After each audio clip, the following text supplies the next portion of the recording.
Assalamualaikum, balik lagi di channel saya. Pada kesempatan kali ini saya lagi mau ngecekin komponen CVT ya teman-teman. Ini untuk tutup bak CVT-nya sudah saya lepas dan tinggal ngecek komponen-komponennya ya. Terakhir saya cek itu 4 bulan yang lalu ya teman-teman, dan waktu itu saya ganti V-bel dan juga ganti puli bagian depan ya teman-teman. Sekarang saya mau cek sambil servis rutin untuk penggantian grease CVT ya teman-teman.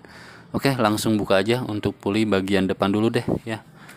Oke, seperti biasa saya cara bukanya diganjel ya teman-teman, nih bisa dilihat. Nah, ini ada ganjalnya, apapun bisa ya, pakai baut atau pakai extension kayak gini. Pokoknya yang ukurannya itu cukup lah. Nih. Ini ukurannya sekitar 6 sampai ya 6 cm sampai 7 cm ya teman-teman. Jadi cara ganjalnya seperti biasa sudah sempat atau banyak banget saya tutorialkan ya teman-teman. Nah, di sini ya. Jadi di bagian kipasnya, tapi siripnya yang banyak kan ya teman-teman. Jangan di yang paling sedikit. Nah, kayak gini caranya.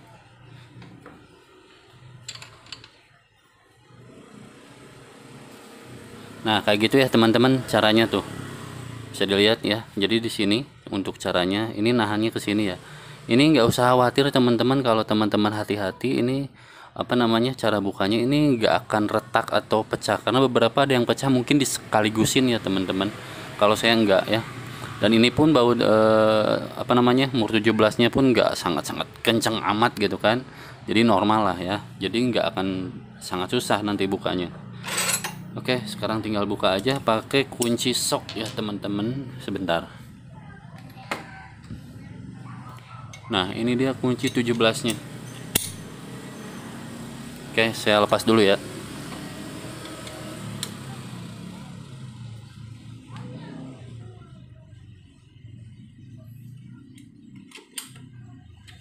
Oke, kayak gitu ya teman-teman untuk bukanya. Jadi nggak sangat-sangat kenceng juga, pelan-pelan ya. Ini sudah beberapa kali saya bikin tutorial yang ganjal kayak gini. Memang saya nggak punya trackernya juga teman-teman, tapi selama ini aman-aman saja sih teman-teman, nggak ada masalah ya. Oke, kayak gitu. Lepas lagi nanti kalau untuk pasangnya lagi, ganjalnya di bawah di sini teman-teman ya. Aman lah insya Allah ya. Asalkan hati-hati sih, itu yang paling penting. Tapi lebih bagus pakai tracker aja buat pemula ya. Kita lihat ini puli yang waktu itu saya ganti ya. Untuk bagian kipasnya bagus ya, normal nih. Dan apa ya namanya, tidak ada keausan yang parah, cuma kotor aja sih, dan hitam bekas V-bel. Karena biasanya V-bel baru juga kayak gitu ya. Tuh ada hitam kayak gini, tapi nggak apa-apa, nanti tinggal dibersihin aja ya teman-teman. Jadi kondisinya masih bagus ya. Kita coba cek V-belnya setelah kurang lebih 4 ya, 4 bulanan. Oke, kita cek nih. Untuk V-belnya masih lumayan elastis ya teman-teman. Terus kita cek dalamannya, alhamdulillah nggak ada retakan nih. Aman ya, nggak ada retakan satupun. Jadi ini masih sangat layak pakai. Cuma memang ada keausan ya, namanya juga dipakai ya teman-teman. Jadi ini masih aman, masih bisa dipakai ya, kurang lebih setahun sekali lah ganti V-bel ya untuk pemakaian normal ya teman-teman. Tapi kalau mau enak banget terus pemakaiannya itu intens seperti apa yang namanya, eh, para biker yang kerjanya di jalanan setiap hari ya, itu bisa jadi apa namanya, lebih cepet ya untuk ganti V-belnya. Mungkin sekitar 6 bulan sekali kali ya. Kalau saya sih setahun sekali udah ganti lah ya. Terutama kalau udah ada retakan sih biasanya langsung ganti aja daripada putus ya teman-teman.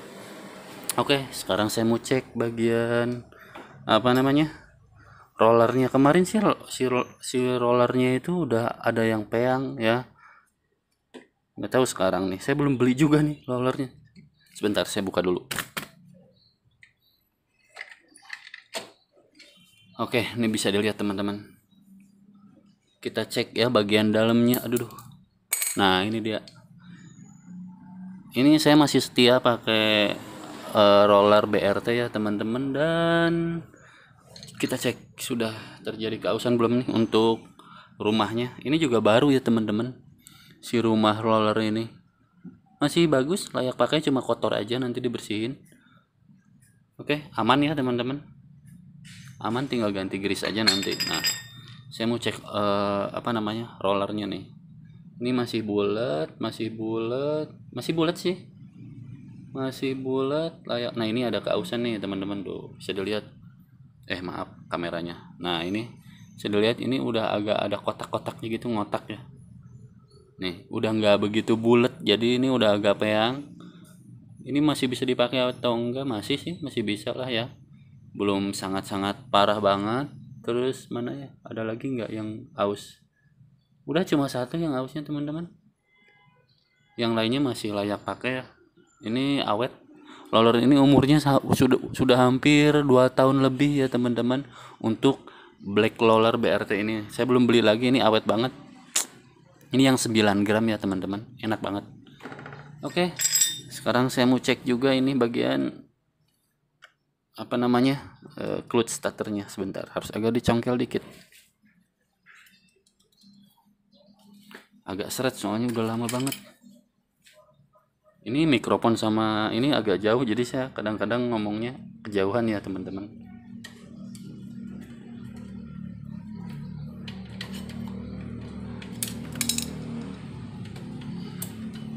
Nah ini dibuka aja, ditarik kayak gini ke belakang ya teman-teman.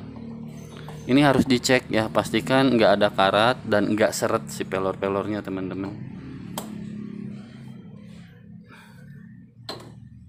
Oke, nih bisa dilihat teman-teman. Nah ini udah agak kotor, tinggal dibersihin aja. Tapi untuk pelor-pelornya ini masih bagus ya teman-teman, tuh masih lancar. Untuk pernya ini dibersihin aja pakai WD nanti ya. Oke, aman ya. Sip, sekarang tinggal buka bagian apa namanya, puli belakang. Puli belakang itu banyak banget komponennya dan memang paling rentan kalau nggak dirawat ya teman-teman. Jadi ini butuh perawatan yang cukup ekstrim, bukan ekstrim, intens ya teman-teman. Jadi penggantian greasy PT-nya, terus apa namanya, ngecek bagian alur pin guide-nya. Oke, langsung buka aja. Ini ada seal-nya. Oke, terus ini pakai special tool nomor 24 ya teman-teman. Nih nomor 24 ya. Terus ada tracker ganjalnya. Sebentar, kalau yang bagian belakang saya udah beli penahannya teman-teman. Nih yang modelnya kayak gini ya.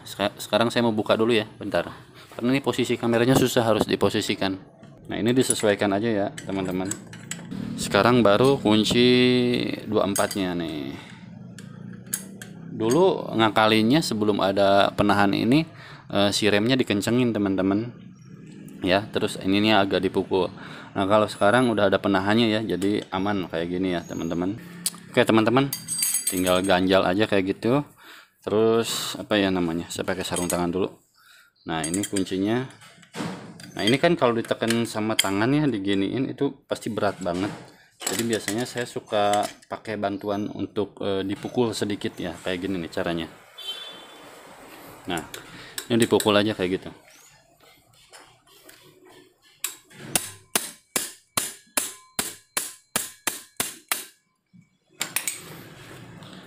Nah kayak gitu teman-teman.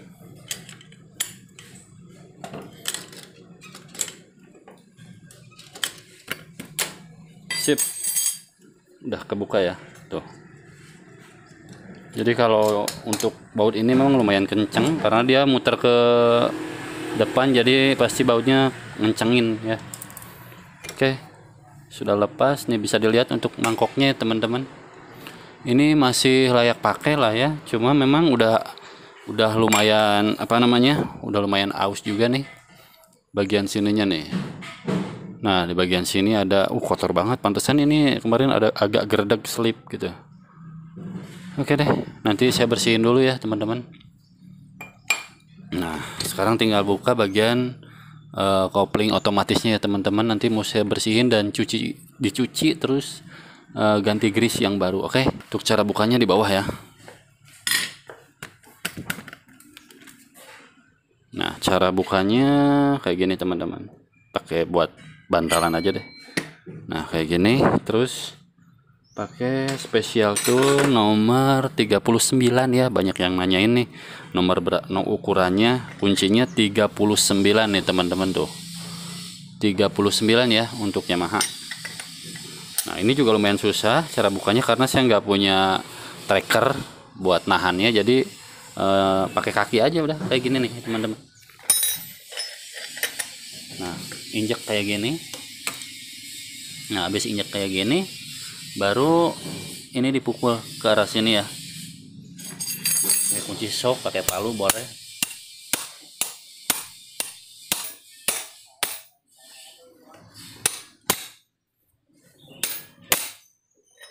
Nah sekarang udah nih teman-teman, karena memang caranya kayak gitu ya kalau saya. Sip ya, hati-hati mental kalau pernya masih bagus. Ini saya belum ganti pernya nih, ini udah lama banget teman-teman. Harusnya sih diganti biar akselerasinya lebih enak ya, pakai 1500 rpm boleh ya teman-teman. Ini udah lumayan lemah nih, nanti saya mau ganti deh mungkin, tapi next video aja. Oke sekarang tinggal buka, ini kotor banget tuh. Ini set sekundernya dilepas dulu. Nah ini dicongkel aja kayak gini tuh. Sip, kita cek ya untuk bagian set sekunderinya teman-teman, masih bagus walaupun ada keausan, tapi ini nggak hanya goresan tipis aja ya, nggak apa-apa, belum aus dan belum ada cekungan, jadi masih terbilang aman ya teman-teman tuh. Oke ini masih aman, masih bagus, karena kalau misalkan ganti greasy PT-nya itu ditelat-telat ya, atau jarang banget ganti, itu pasti cepet rusak ini untuk set sekunderinya, ketonjok sama si pin guide-nya. Nah ini teman-teman, kita lihat cek kondisinya tuh, udah meluber, udah mencair ya si greasy PT-nya tuh, bisa dilihat. Jadi harus diganti dan tepat ini 4 bulanan ya teman-teman, karena memang harus jaraknya segitu ya untuk pemakaian yang cukup intens, 4-6 bulan lah ya. Jadi lebih sering lebih bagus sih. Ini pastikan seal o-ringnya juga masih bagus. Oke saya mau bersihin dulu ini semuanya. Nih pin guide-nya copot-copot. Nah kayak gini. Nih bisa dilihat untuk jalurnya atau sliding shaft fixetnya. Ini untuk lubang pin guide-nya harus masih bagus ya teman-teman. Kalau udah oblak, udah jelek ya otomatis bukaan pulingnya udah nggak bagus. Terus bearingnya juga nih dicek ya. Ini cukup bagus lah, lumayan. Oke. Nah ini pin guide-nya bisa dilihat. Nanti saya mau cuci semua, saya bersihin, terus ganti greasy PT-nya. Oke teman-teman, setelah saya cek-cek ya, yang rusaknya itu ini nih, yang udah nggak bisa dipakai lagi nih. Nah bagian sini ada seal atau karet koplingnya ya teman-teman. Jadi ini udah peyang-peyang, udah nggak bulat lagi, udah getas. Jadi ini harus diganti nih. Sebentar saya ambil dulu ya, kecil-kecil soalnya. Nah ini dia nih. Nih teman-teman bisa dilihat ya, ini udah rusak ya, udah bentuknya udah nggak bulat lagi tuh. Jadi ini udah getas, harus diganti karena nggak nyaman nanti buka tutup si kampas gandanya. Udah getas juga, nanti saya ganti ya. Oke teman-teman, ini udah jelek, jadi ini penting banget ya teman-teman, nggak boleh diabaikan.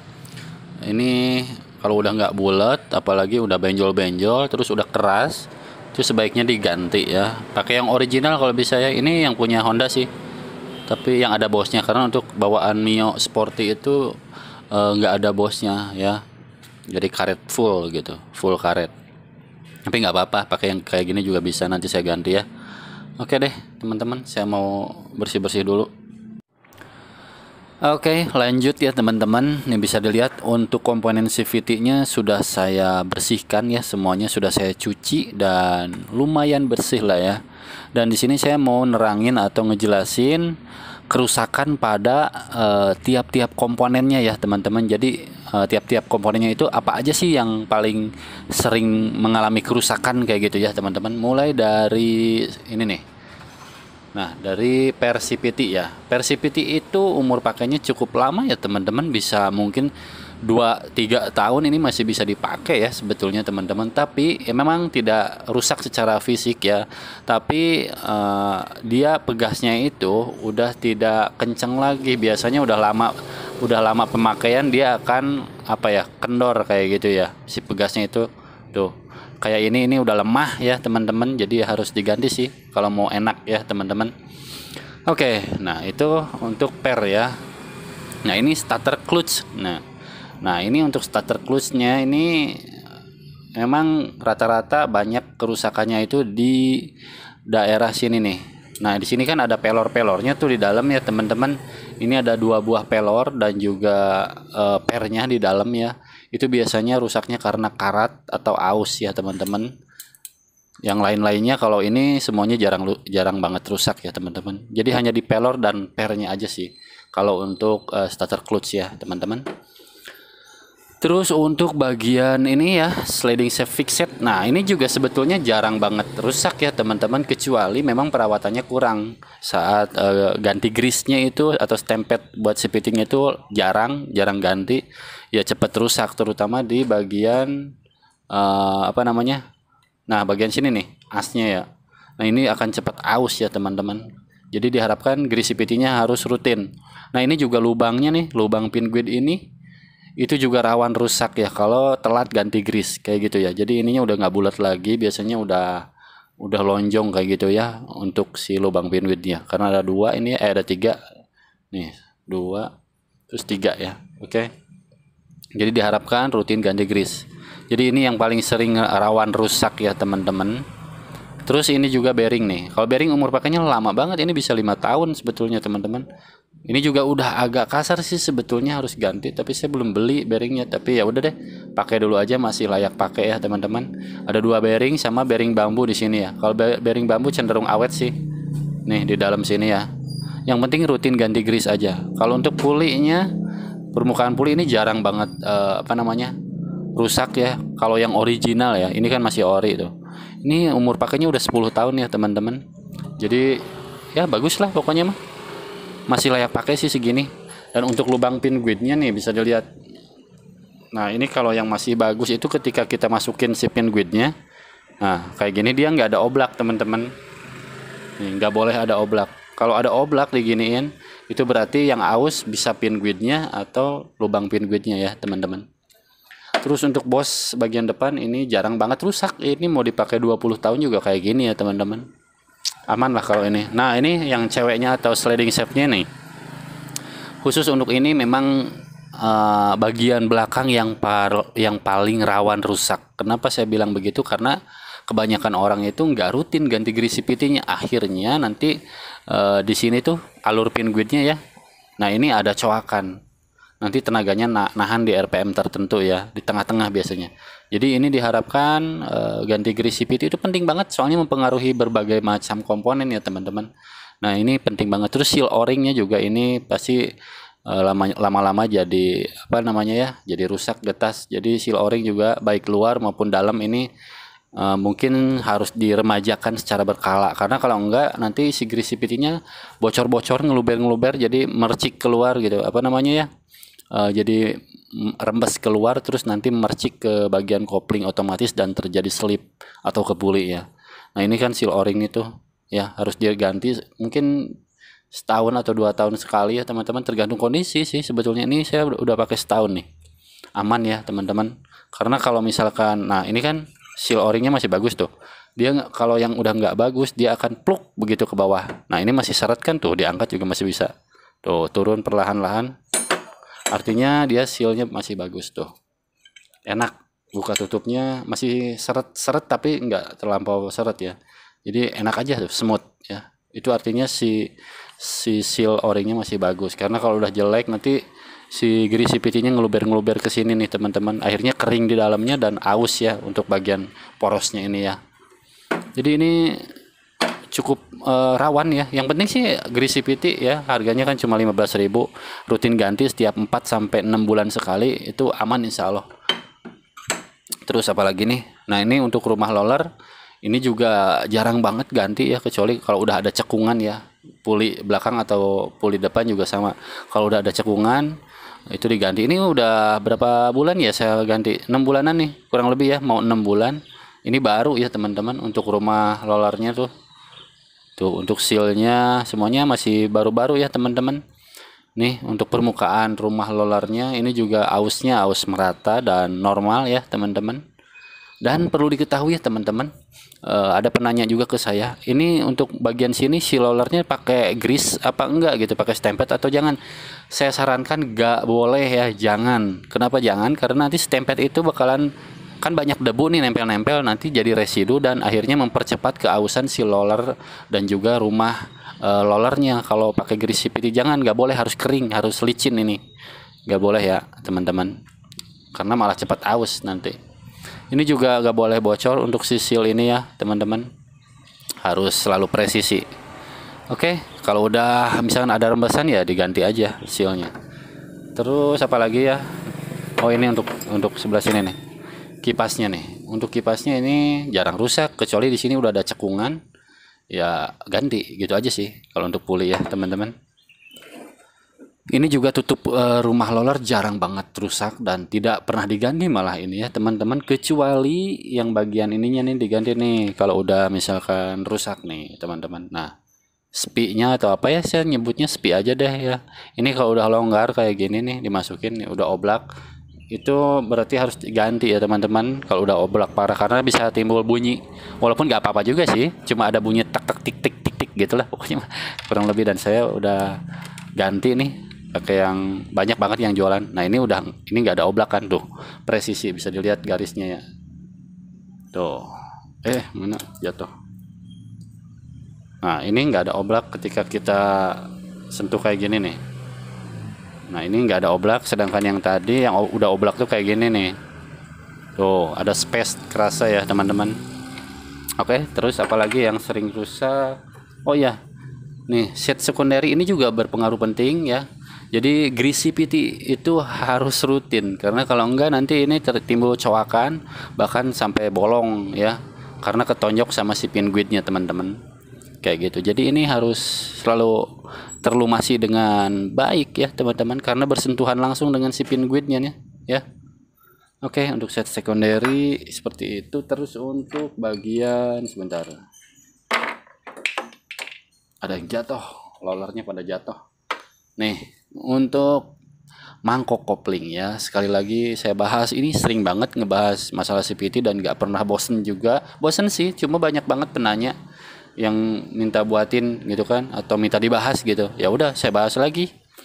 Berlaku untuk CVT apapun sebetulnya ini, dan ini khususnya Mio Sporty ya teman-teman. Nih bisa dilihat untuk permukaan dalamnya dipastikan ini nggak boleh aus yang parah, jadi ada toleransi untuk diameternya ya teman-teman. Ini keausannya merata, karena kalau yang nggak rata biasanya ausnya itu ya gelombang-gelombang dan timbul gredeg-gredeg ya teman-teman. Nah bisa dilihat ini kenapa ada lem-leman sih di sini nih. Saya sengaja lem ini karena awalnya bunyi cericit. Saya nggak tahu udah dibersihin masih kayak gitu. Ternyata ini harus ditutup pakai plastik steel, dan alhamdulillah sampai sekarang bunyinya hilang, aman ya teman-teman. Ini juga jarang rusak. Yang penting sering dibersihin, itu jarang aus teman-teman. Terus apa ya? Nah ini nih untuk kampas gandanya. Jadi memang banyak banget komponennya kalau di detailin banget ya. Kampas ganda juga ini umur pakainya lumayan lama, tapi tergantung intensitas pemakaian sih. Ini udah setahunan lah, masih tebal, masih bagus. Yang penting bersih ya, nggak apa namanya, nggak kotor. Kalau kotor gampang selip nanti. Nah untuk versi PT ini saya pakai yang originalnya nih, punya Yamaha Mio. Ini juga harus diganti per ya 2 tahun sekali ganti lah ya, setahun sekali sih. Tapi tergantung pemakaian juga gitu kan. Teman-teman bisa pakai yang 1000 rpm atau 1500. Kalau saran saya sih yang original aja deh untuk spek standar ya. Terus oh ya, satu lagi tadi ada seal. Nah di dalam sini tuh ada seal, mana ya? Bentar. Nah ini karet kopling, bukan seal ya. Lebih ini saya ngomongnya karet kopling aja, sebentar ngeblur. Nah ini juga penting, kalau udah nggak bulat dan nggak elastis itu diganti, karena jadi apa ya, buka tutup si kampas gandanya itu jadi kurang smooth aja. Oke teman-teman, itu aja. Terus apa lagi ya, itu aja sih yang harus diperhatiin teman-temannya. Terus baut juga penting sih kalau menurut saya ya. Oh ya, pin guide tadi lupa sebentar. Nah kayak gini. Nah untuk pin guide sendiri ini juga penting ya, 3 biji tapi sangat-sangat penting. Ini kalau ini lama-lama pasti aus teman-teman. Ada umur pakainya, mungkin setahun harus ganti atau 2 tahun ya. Nah ini tuh bisa aus ya teman-teman.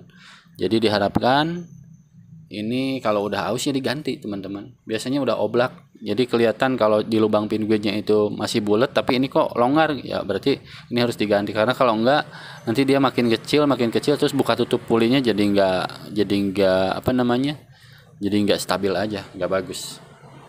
Oke, untuk pin guide seperti itu. Terus udah, ini baut-bautnya udah saya cuci juga tuh, udah bersih semuanya, aman lah insya Allah ya teman-teman. Tinggal rakit dan pasang lagi, tapi saya mau kasih grease CVT dulu ya teman-teman. Sebentar saya ambil dulu.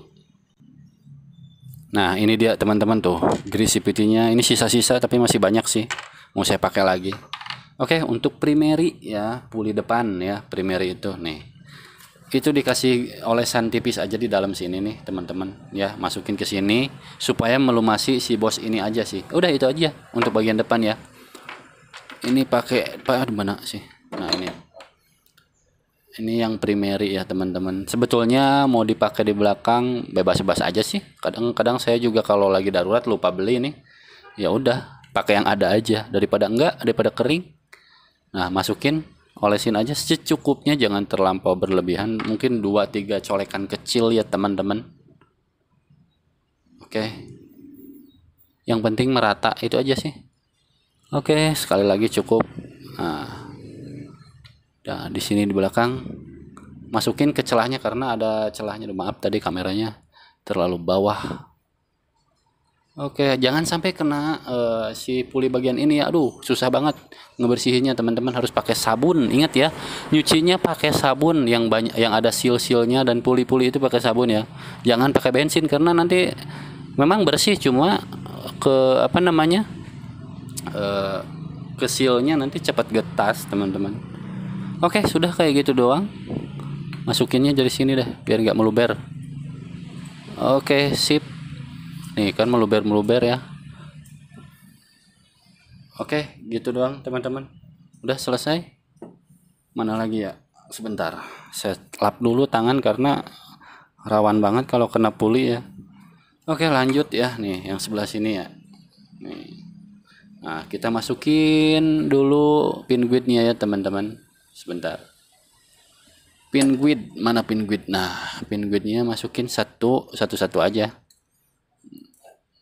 Nah kayak gini ya, kurang nunduk. Nah kayak gini, satu. Oke, satu-satu dulu aja posisinya kayak gini. Nih saya pakai yang punya Honda AHM boleh ya. Saya lupa naruh, nggak tahu di mana, nggak tahu habis, nggak tahu lupa naruh. Untuk grease bagian belakangnya nih, colek aja kayak gini ya teman-teman. Kalau untuk Honda itu biasanya untuk puli belakang ya, karena yang depan itu jarang dikasih kalau Honda. Tapi olesan tipis aja gitu, karena dia udah modelnya tuh bos kayak gitu ya, nggak ada tempat ruang buat apa namanya grease-nya. Jadi ini pakai Honda, yang punya Honda juga boleh ya teman-teman. Ini secukupnya aja, jangan terlalu sangat-sangat banyak ya, secukupnya aja lah. Nanti kalau kurang baru ditambahin. Oke, masukin lagi. Oke, kita kasih colekan. Ini segini doang ya, nggak usah meluber juga karena ini hanya butuh untuk melumasi area pin guide aja teman-teman ya. Nah kayak gini. Yang Honda lebih lembut ya untuk grease-nya, nggak terlalu sangat lengket gitu. Mana satu lagi? Maaf ya kalau backsoundnya di sini bermacam-macam karena suasana siang ya, begitulah. Ada tukang es, ada tukang apapun yang lewat. Oke. Nah kayak gini teman-teman ya, karena ini aduh apa ya, saya tuh pernah dulu pas pertama-tama punya Matic itu nggak tahu perawatannya gitu kan. Itu jarak setahun apa 2 tahun ya, jebol. Rusak parah teman-teman, dan harus ganti satu set itu berapa, mahal banget saat itu. Sekarang juga mahal sih kalau yang ori ya. Oke kayak gini teman-teman, habisin aja deh dikit lagi. Nah oke kayak gitu. Karena kalau ini nggak dirawat dijamin cepat rusak ya teman-teman. Oke kayak gitu. Terus si set sekunderinya kasih olesan tipis aja teman-teman. Nah kayak gini ya, biar lebih mudah masuk aja, terutama di pinggirannya ya. Nah di sini nih biar nggak tajam, biar sealnya nggak rusak. Oke kayak gitu. Sip. Nanti videonya mungkin ini panjang banget tapi nggak apa-apa dah ya. Oke udah ya, 1 2 3. Oke deh, sip, mantap. Sekarang tinggal masukin nih. Kalau yang set secondary atau sealnya masih bagus, itu masuknya nggak langsung pluk gitu, jadi agak seret dikit, harus agak ditekan baru dia masuk. Nah kayak gitu. Sip teman-teman, kayak gitu ya. Baru ini apa namanya, yang bercecerannya di lap. Oke, kayak gitu. Perawatannya memang mudah ya, tapi bongkar-bongkarnya malas kadang-kadang. Oke, sip. Tinggal saya rangkai yang bagian ini nih, belum saya rangkai. Oke, saya rangkai dulu ya untuk kampas gandanya. Mana tadi seal-sealnya dulu, jangan sampai lupa. Saya pilihin deh yang masih enak, yang masih bagus. Nah, ini juga penting banget ya. Part kecil, harganya murah banget, tapi males bongkarnya itu sih. Oke, kayak gini ya teman-teman. Sip, karena dia kan nutupnya ke sini. Tuh, kena ke sealnya. Oke, sip. Tinggal pasang pernya. Mana pernya tadi, saya lupa. Oh, ini nih. Ini juga pernya udah lama. Ini sebelum saya ganti. Harusnya saya ganti, tapi bukaannya masih enak sih. Ya udah pakai aja. Kecuali bukaan kampasnya udah kerasa gerdeg-gerdeg atau apa ya, nggak nyaman, ya udah ganti. Sebentar, saya ambil dulu obeng. Oke, pasang dulu apa namanya, pernya ya. Aduh, ini kalau yang standar itu nggak terlalu berat ya. Yang berat itu yang 1500 rpm. Tuh, aduh, masukinnya susah teman-teman. Nah, kayak gini. Sip. Oke, jangan sampai lepas, harus betul-betul ngait ya teman-teman. Kalau lepas bahaya. Buka tutup kampas gandanya jadi nggak bagus, pasti timbul bunyi. Nah, kayak gini, pukul dikit, sip ya. Oke, sip ya teman-teman. Sebentar. Nah, kalau sudah, kita pastikan ya si pernya nggak copot, nggak lepas. Nah, pastikan aman, jangan sampai nanti pas dipakai lepas. Oke, aman, sudah mengait. Nah, bisa dilihat teman-teman, ini kalau per yang masih bagus ya, ketika kita buka begini congkel, dia akan menutup rapat lagi. Tapi kalau yang nggak bagus ya, dia nggak akan rapat. Ini pasti ada celah dikit, itu pernya udah lemah ya. Oke, sip ya, masih pada bagus insya Allah ya. Jadi kalau per yang 2000 atau 1500, pasti bukaan si kampas gandanya itu untuk nempel ke mangkoknya agak lambat, butuh RPM mungkin ya di 1500 ya, baru dia ngembang kayak gitu ya teman-teman. Cara kerjanya memang simple banget sih. Kopling apa namanya, sentrifugal, jadi mengandalkan putaran. Dia kalau putar kencang banget, nah dia kan kebuka kayak gitu, terlempar lah bahasa umumnya ya. Oke, sip, ini teman-teman udah selesai. Tinggal kita pasang ini ya, rakit aja kembali ya teman-teman, pernya dulu, tapi udah tinggal rakit-rakit nanti di bawah deh ya teman-teman. Jadi biar vlognya juga kepanjangan. Oke, mungkin itu aja. Oh iya teman-teman, untuk roller ya, belum dibahas, saya lupa nih. Untuk roller yang penting masih bulat, itu masih bisa pakai ya. Kalau udah benjol-benjol ya udah ganti gitu aja sih. Oke, lanjut ya teman-teman. Sekarang tinggal rangkai kembali aja, karena ini sudah beres saya bersihkan ya semuanya. Ini juga udah saya bersihkan, tapi belum terlalu bersih ya, biarin aja deh. Segini sanggupnya ya teman-teman. Males kelamaan. Oke deh, saya posisikan dulu kameranya. Pertama-tama saya mau pasang dulu bagian puli depan ya. Saya geser ke sini deh. Oke, sip ya teman-teman. Oke, pertama kali kita pasang bagian apa namanya, starter clutch-nya ya teman-teman. Oke, kita pasang aja. Maaf kalau suaranya agak menjauh dan mendekat, karena susah juga nggak bawa mikrofon pakai yang internalnya dari kamera. Oke, ini dorong aja ke sini. Ini kalau dipaksain didorong kayak gini nggak bisa teman-teman, harus sedikit agak diputar ya. Nah, kayak gitu ya. Oke, sip. Ini sudah, baru kita pasang lagi rumah rollernya ya teman-teman. Mana rollernya tadi, sebentar. Nah, ini dia rollernya ya. Oke, kita masukin satu-satu. Semuanya ada 6 ya. Beberapa ada yang juga komen di kolom komen kalau pasang 3, 4, 5 bagaimana ya. Ya nggak gimana-gimana, bisa-bisa aja sih. Cuma ya itu ada plus minusnya ya teman-teman. Jadi kalau menurut saya sih untuk ngurangin berat roller ya kurangin semuanya aja. Oke, yang penting jumlah totalnya. Kecuali untuk kebutuhan buat bukan harian ya mungkin bisa pasang 3 roller kali ya. Misalkan 3 rollernya yang 10 10 10 jadi beratnya 30 gitu. Atau 15 15 15 3 roller bisa juga sih teman-teman. Oke, ini cukup kayak gini aja. Terus pasang lagi tutup rumah rollernya.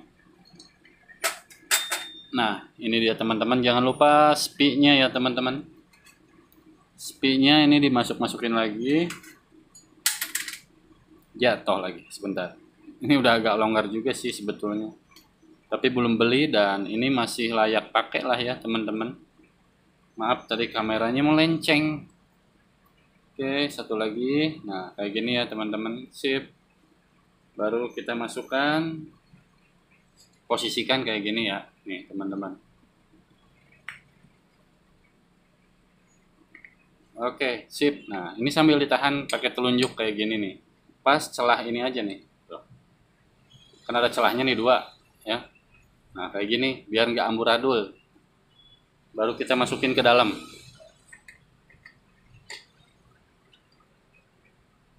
Oke, sampai mentok ya. Oke, sip teman-teman.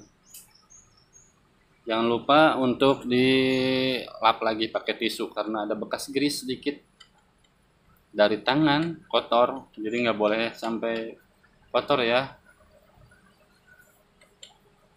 Oke, sip teman-teman. Ini juga sama, dibersihkan dulu. Nggak boleh jorok yang punya Matic. Harus cinta kebersihan karena Matic itu sensitif terhadap kotoran. Intinya itu sih, kotor dikit ya selip teman-teman, apalagi yang penyebab kotornya itu stempetnya atau greasivity-nya, ya udah auto selip. Oke, ini harus keset ya, beberapa ada yang sampai diamplas halus gitu kan, bahkan kebutuhan balap itu pasti diamplas dulu ya, biasanya kayak gitu, jadi nggak selicin ini juga gitu. Oke, sip ya teman-teman, udah cukup bersih ya. Jangan lupa ada ring kecil ini dipasang. Nah, kayak gini. Oke, sip ya. Pasang kayak gitu. Maaf kalau agak ngeblur nih, nggak ada operatornya soalnya. Oke, nih ring bintangnya. Oke, ring bintang udah. Nah, ini pinion Kickstarter. Ini lawannya ya, teman-teman. Ini juga penting harus dicek kalau udah aus. Yang udah aus itu udah tipis nih. Nah, tinggi ini tuh udah nggak tingginya udah berkurang. Biasanya kalau di selah itu di kick ankle atau ya di ankle itu jadi grek-grek kayak gitu ya, teman-teman. Jadi ini harus masih bagus ya. Tapi rata-rata yang kayak gininya sih awet, tapi yang di baknya itu yang sering aus. Oke, kayak gini. Masukin. Nah, terus ringnya ya. Oke. Nah, udah ringnya, ini dipegangin ya, ini nggak boleh sampai muter nih. Ini harus masuk ke giginya. Karena kalau kayak gini, tuh dia longgar jatuh ke bawah. Nanti dia kalau ngencenginnya dalam posisi kayak gini nanti miring. Oke, pasang lagi murnya ya.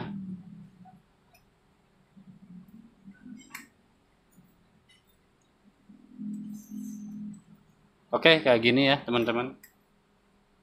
Sebetulnya udah sering banget dibahas dan dipraktekkan ya teman-teman. Tapi buat subscriber yang baru mungkin kan belum tahu ya. Nah ya udah saya bikin lagi, nggak apa-apa juga, nggak ada salahnya juga ya teman-teman. Hitung-hitung ngelengkapin yang kurang-kurangnya aja gitu. Oke, sip kayak gini ya. Tinggal kita kencengin sebentar. Ambil dulu kuncinya. Kuncinya pakai kunci 17. Bentar ya, saya lupa naruhnya. Oke, kepala soknya saya lupa pakai kunci ring aja deh. Nah, ini kan ikut muter ya, teman-teman. Nih. Ini bagaimana caranya? Diganjel lagi, teman-teman. Sebentar saya ambil dulu ganjelnya.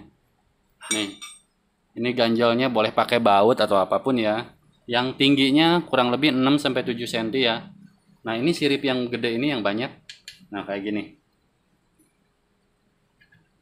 Udah gitu doang cara ganjelnya teman-teman nih di sini ya. Nah sekarang tinggal kencengin aja secukupnya ya.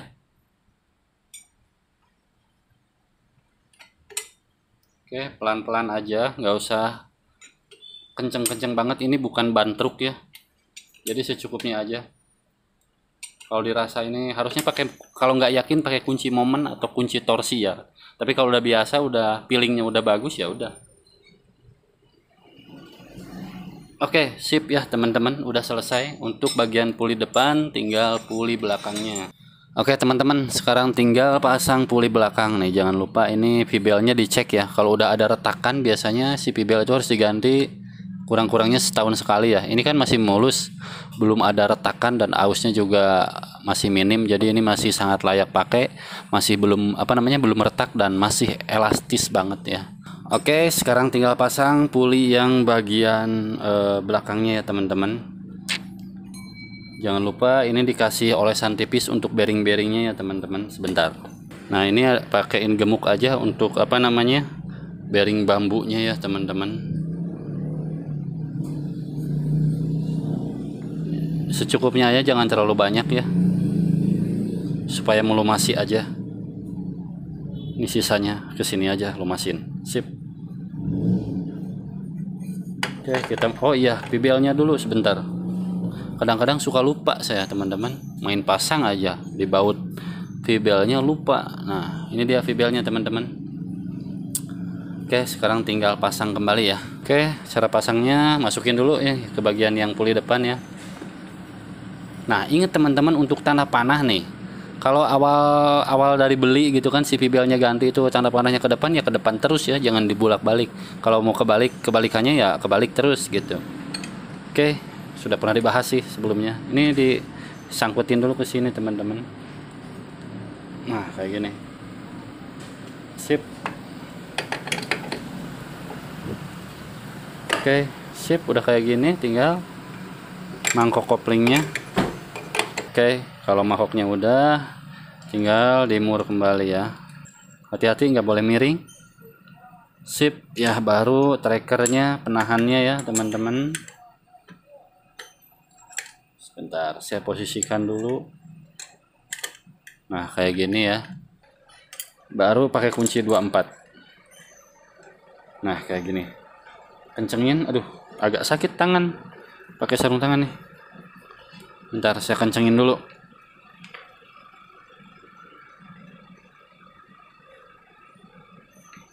Oke, sudah cukup. Mungkin kalau belum yakin, tambahin aja, pukul dikit. Udah cukup ya, udah cukup kenceng ini. Oh iya teman-teman, sekedar pengetahuan aja ya teman-teman, kalau kalian itu cara ganjalnya itu kebingungan nih, ini kan bisa di adjust atau di setting ya. Nih bisa dilihat teman-teman. Nah ini setiap motor kan beda-beda lubangnya, nah disesuaikan aja teman-teman.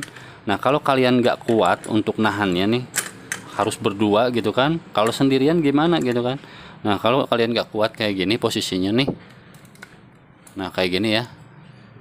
Nah ini kan nyentuh lantai, nah kalian kencengin nih ya.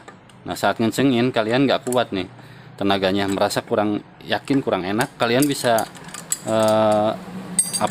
sangkutin di daerah sini nih. Nah di belakang sini nih, nah yang ada per standar ya. Nah kayak gini teman-teman, pindahin aja bolongannya. Nah kayak gini. Nah baru kalian kencengin tuh. Ini tangan satu bisa ya, nih ini kan ke sini ya, nahan, tapi tetap ini harus dipegangin. Nah kayak gini. Oke, itu untuk cara ngencenginnya. Kalau cara bukanya sama, kalau nggak ketahan kalian sangkutin di sini nih teman-teman. Ini nahannya kayak gini nih, ini nahannya kayak gini tuh, disangkutin ke depan, jadi kalian bisa buka. Nah kayak gini teman-teman, bisa dilihat ya. Mungkin kameranya kurang, angle-nya nggak pas, sebentar. Nah kayak gini kalian bisa tarik ke atas ya untuk ngebuka. Ini ganjalnya kayak gini, aman ya. Dan ini nyangkut tuh. Oh, untuk Mio ya teman-teman, nyangkut di besi dashboard. Oke, kayak gitu ya. Oke, selesai sudah teman-teman, tinggal tutup lagi bak CVT-nya ya teman-teman, dan pasang bautnya semuanya. Oke, jadi kayak gitu ya untuk perawatan dan semuanya saya bahas di tutorial kali ini ya, dari awal sampai akhir. Mudah-mudahan yang dulu belum lengkap, belum tersampaikan, sekarang udah tersampaikan semuanya detail ya, insya Allah. Kalau masih ada yang kurang ya tanyain lagi aja di kolom komennya teman-teman, insya Allah saya bales. Oke, terima kasih yang udah nontonin, yang udah nyimak. Jangan lupa like and subscribe. Assalamualaikum.